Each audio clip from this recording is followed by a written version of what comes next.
Hey guys, welcome back to Revealing the Biblical Truths. In this video, we'll be covering Jubilees Chapters 41 through 45. Don't forget to smash the like button, subscribe, share, and turn on notifications. In the last video, we went over chapters 35 through 40, where I talked about the battle between the sons of Jacob and Esau, and Joseph's early times in Egypt. In this section, we will be looking at the story of Yahudah and his sons. In chapter 41, Yahudah's first son, refused to sleep with his wife Tamar, whom Yahudah picked out for him. Yah killed for his wickedness. Then Yahudah's second son, Onan, was to raise up a seed for his brother and go into Tamar as well, but he spilt it on the ground and refused to raise up a seed. So Yah killed him too. Yahudah's third son was too young to take a wife, and his wife, Betsuel, didn't want to take Tamar. Later on, Betsuel died, and Yahudah went down to shear his sheep.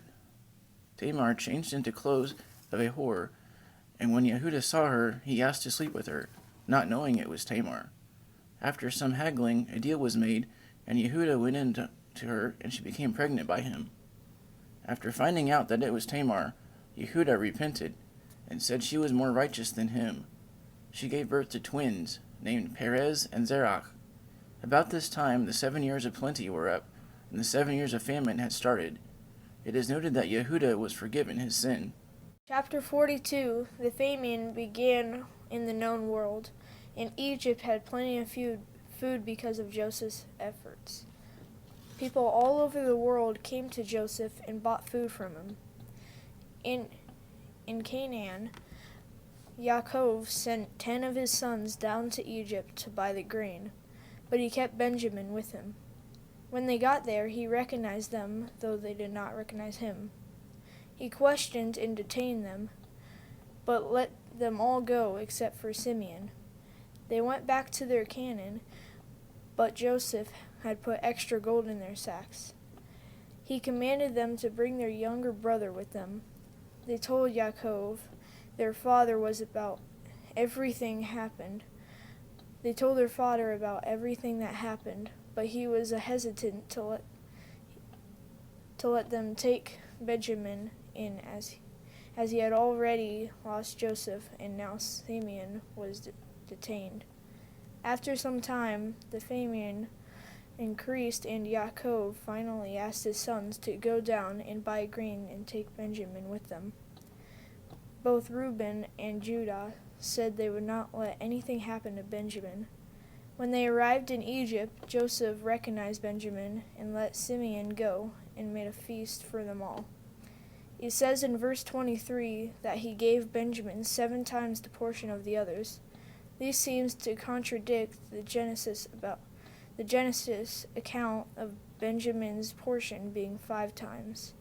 After that, he devised a plan to see if they were wanting peace. So he had a cup and put it into Benjamin's sack.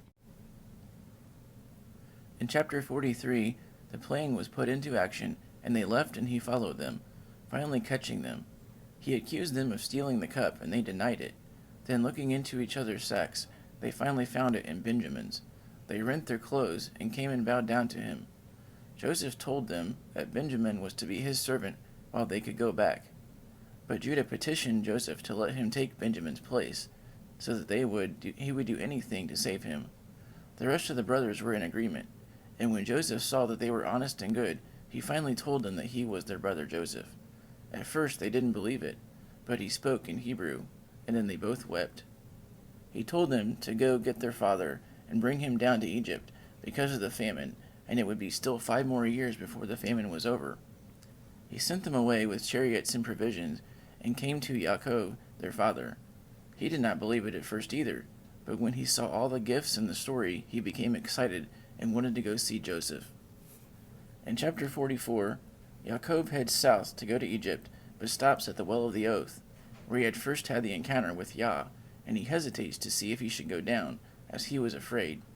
He waits for 7 days, and then celebrates Shavuot. Then Yah appeared to him and told him not to fear, but to go down to Egypt, and he will prosper him.